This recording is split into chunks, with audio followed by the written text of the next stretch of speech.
পল্টনস্থ handball স্টেডিয়ামে অনুষ্ঠিত হচ্ছে 36তম national women's championship, handball championship, এবং এবারে 19টা দল পার্টিসিপেট করেছে। সার্ভিসেস টিম এবং বিভিন্ন ডিস্ট্রিক্ট টিম মিলে টোটাল 19টা দল পার্টিসিপেট করেছে। এবং this is final day, final উঠেছে পুলিশ এবং আনসার, এবং এই দুই দলের একটা ফাইনাল কম্পিটিশন। এবং এবারের প্রতিযোগিতায় আমরা আগের প্রতিযোগিতাগুলো দেখেছি যে আসলে সার্ভিসেস টিমগুলোই আসলে লিড করে, তারাই আসলে হ্যান্ডবলে ভালো করছে ধারাবাহিকভাবে। এবং এবারে জেলাগুলোর অবস্থা আরও করুন, জেলাগুলো খুব একটা ভালো করতে পারছে না, এবং জেলাগুলো এরকম দিন দিন পিছিয়ে পড়ার রিজনটা কি সেই বিষয়টা নিয়ে আমরা কথা বলতে চাই। ঠিক আমার সাথে এই মুহূর্তে রয়েছেন মিস ডালিয়া আক্তার। তিনি হ্যান্ডবলে তার ক্যারিয়ার 30 ইয়ার্স, এবং তিনি বর্তমানে এসএ গেমসের জন্য যে দলটা প্রিপেয়ার হচ্ছে উইমেন্স টিম, সেই দলের হেড কোচ হিসেবে দায়িত্ব পালন করছেন। একটা সময় খেলেছেন, তিনি দলকে নেতৃত্ব দিয়েছেন, এবং দুইবার ছেলেদের দলেরও কোচ হিসেবে দায়িত্ব পালন করেছেন। সুতরাং হ্যান্ডবল নিয়ে তার বিস্তর অভিজ্ঞতা রয়েছে। আমরা একটু এই হ্যান্ডবলের সামগ্রিক বিষয় নিয়ে তার সাথে কথা বলতে চাই। একটু কি বলবেন এবারের আয়োজনটা নিয়ে আসলে আপনার মূল্যায়ন কি? আয়োজনটা তো অ্যাকচুয়ালি অবশ্যই ঠিক আছে, সুন্দরভাবেই হচ্ছে, কারণ আমাদেরকে একটা লক্ষ্য সেট করে, নর্মালি ন্যাশনালটা হয় ডিসেম্বর, জানুয়ারি, ফেব্রুয়ারিতেও যায় না, ডিসেম্বর, জানুয়ারি। এবার আমাদের দেখেন টোটাল সামার, মানে যখন কী বলবো বর্ষার সিজনের সময় আমাদের খেলতে হচ্ছে, ডিউ টু এসএ গেমসকে টার্গেট করে। কারণ এসএ গেমসের জন্য প্লেয়ার সিলেকশন করতে হবে। আপনার হচ্ছে ছেলেদের অলরেডি ক্যাম্প শুরু হয়ে গেছে এসএ গেমসের, কারণ ছেলেদের ন্যাশনালটা বেশ কিছুটা আগেই হয়ে গেছে, অলমোস্ট দেড় মাস হয়ে গেছে ছেলেদের ক্যাম্প শুরু।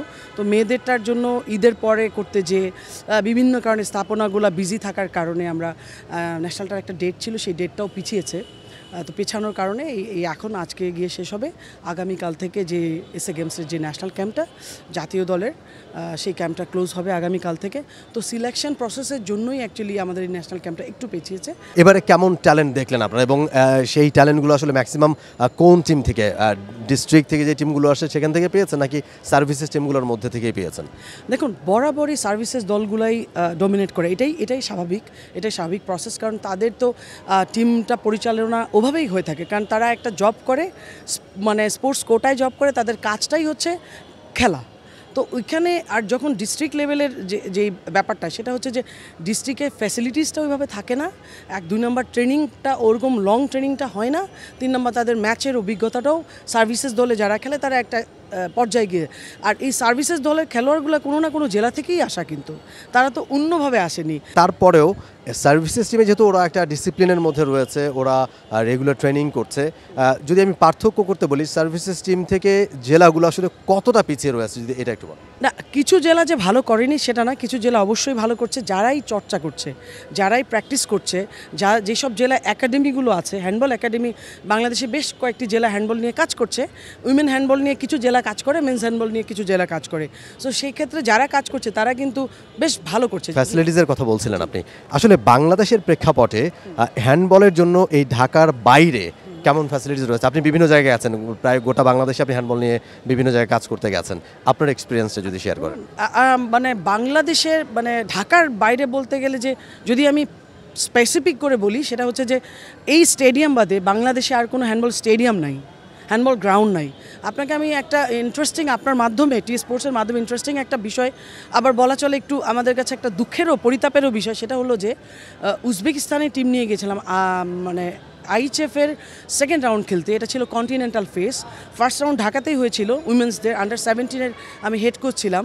তো ওই টিমটা চ্যাম্পিয়ন হওয়ার কারণে সেকেন্ড রাউন্ড খেলার সৌভাগ্য হয় উজবেকিস্তানে।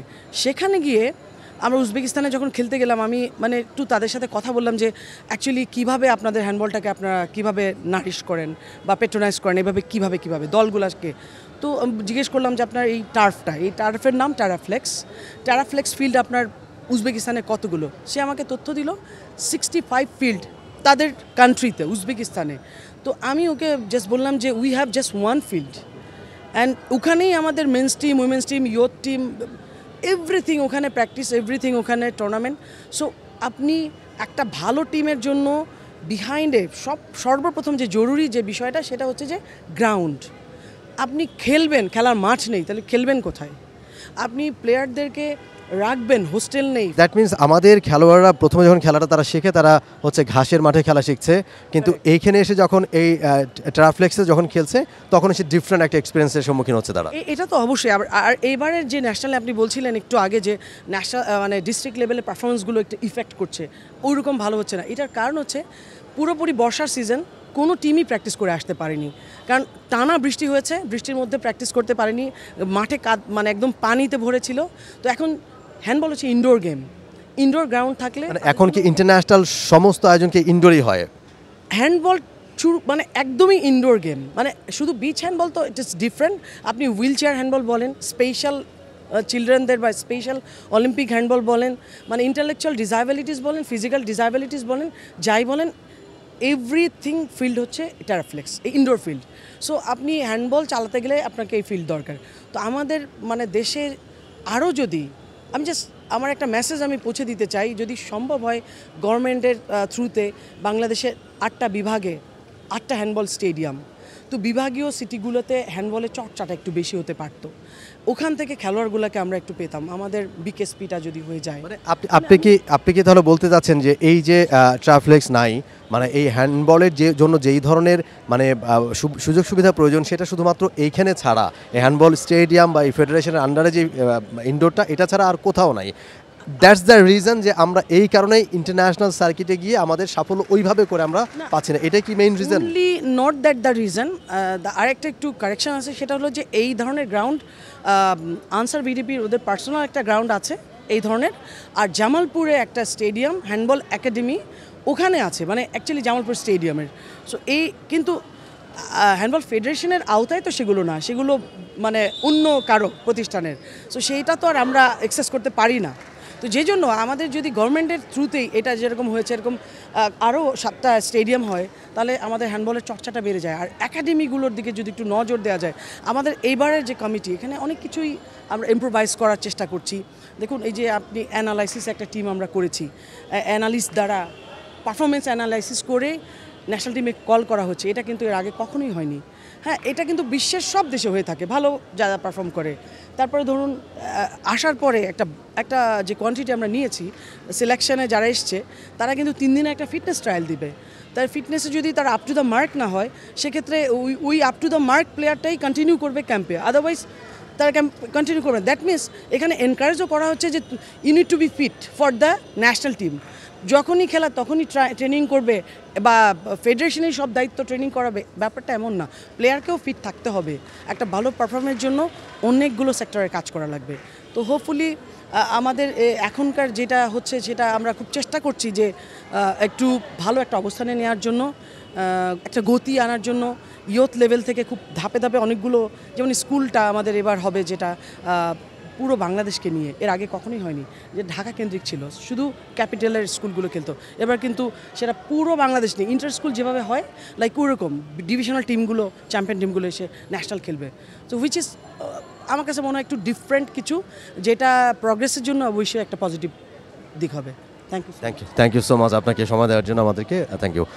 কথা বলছিলেন ডালিয়া আক্তার, তিনি আসলে হ্যান্ডবল কোচ, একই সাথে হ্যান্ডবল অ্যানালিস্ট যদি আমরা বলি ভুল হবে না, এবং আসলে মেইন রিজনটা তিনি তুলে আনার চেষ্টা করছেন যে হ্যান্ডবল আসলে কোথায় পিছিয়ে আছে।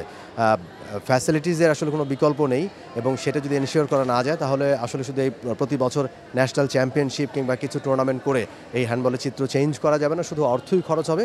যদি সত্যিকার অর্থে ন্যাশনাল এবং ইন্টারন্যাশনাল সার্কিটে হ্যান্ডবলকে আরও উচ্চতর স্থানে নিয়ে যেতে হয়, তাহলে অবশ্যই মাঠের সংখ্যা বাড়াতে হবে, ইনডোরের সংখ্যা বাড়াতে হবে, এবং হ্যান্ডবলের জন্য আনুষঙ্গিক যে ফ্যাসিলিটিস দরকার সেগুলো বাড়াতে হবে। তাহলেই হয়তো হ্যান্ডবল এগিয়ে যাবে এবং ইন্টারন্যাশনাল সার্কিটে গিয়ে ভালো করবে Bangladesh. For more updates, subscribe to our YouTube channel and click on the bell icon. Follow us on Facebook and Instagram. Download T-Sports app to enjoy exciting games and highlights. Visit tsports.com.